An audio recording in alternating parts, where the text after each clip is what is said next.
இந்த நாடகத்தினை நேரடி ஒளிபரப்பு செய்து கொண்டிருக்கும் அன்பு வெள்ளம் பிஎஸ்கே லைவ் யூடியூப் சேனல் அருமை என்ன சுந்தரன் அவர்களுக்கு நன்றி நன்றிகிறத வணக்கம் வணக்கம் வணக்கமனே.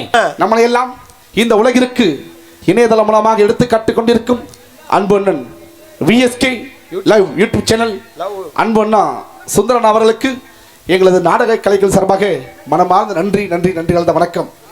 உள்நாடு மற்றும் வெளிநாடு முதற்கொண்டு எங்களெல்லாம் ஒளிப்பதிவு செய்து கொண்டிருக்கும் எங்களது விஎஸ்கே யூடியூப் சேனல் லைவ் அண்ணா லைவ் சுந்தரம் அண்ணா அவர்களுக்கு மனமார்ந்த நன்றி. அருமையான ஒரு ஒளிவொலி அமைப்பு. உண்மையிலேயே இந்த ஒரு பகுதியிலே பெயர் வாங்கின ஒரு சட்டு என்னையா பழனியப்பா ஆடியோஸ் உரிமையாளர் மணியன் நண்பர்களுக்கு நன்றி. அதில் விடிய வரை பணிபுரியக்கூடிய அன்பு உள்ளங்களுக்கு நன்றி. விடிய வரைக்கும் நீ ஏத்தமா நீ வாட்டில் ஏற்றிக்கிட்டே இருக்கிற, நீ வாட்டில் துணக்கம் வந்துட்டு தூங்கிடப்படாது. அப்புறம் உனக்கு டீ வாங்க கூட அப்புறம் நாங்கள் தான் இங்கேருந்து ஓடணும் என்னையா. ஆமாம் பரவாயில்லையா, டீ வாங்குறதுல ஒரு பஞ்சம் இல்லை, ஒரே ஒரு கடை இருக்குது.